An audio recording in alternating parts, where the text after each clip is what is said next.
Hello అందరికీ welcome to Ishanvi for you.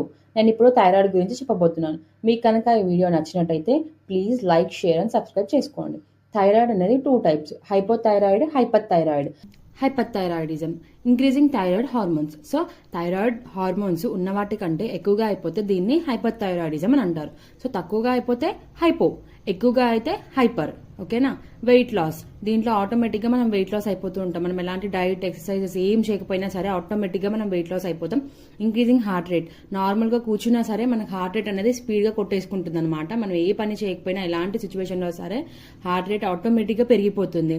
So anxiety అనేది చాలా ఎక్కువగా ఉంటుంది. ఎక్కువ సమయాలలో మనం యాంగ్జైటీ ఫీల్ అయిపోయి అసలు మనకి నిద్ర పట్టదు, స్వెట్టింగ్ వచ్చేస్తుంది, ఐస్ ఇరిటేషన్, కళ్ళ మంటలు వచ్చేస్తాయి, కళ్ళ నుంచి ఒకసారి వాటర్ కూడా వచ్చేస్తుంది తప్ప మనకు అస్సలు నిద్ర పట్టదు. హెయిర్ లాస్, ఇర్రెగ్యులర్ పీరియడ్స్, మెయిన్గా లేడీస్కి ఇర్రెగ్యులర్ పీరియడ్స్ అనేది స్టార్ట్ అయిపోతుంది. 2 మంత్స్ ఒకసారి, 3 మంత్స్కి ఒకసారి, 1 మంత్ గ్యాప్ ఇచ్చి అలా ఇర్రెగ్యులర్ పీరియడ్స్ అనేది స్టార్ట్ అయిపోతాయి. ఇలాంటి ప్రాబ్లం ఉన్న వాళ్ళు ఖచ్చితంగా డాక్టర్ని కన్సల్ట్ అయ్యి మెడికేషన్ స్టార్ట్ చేసుకోండి. అస్సలు లైట్ తీసుకోవద్దు.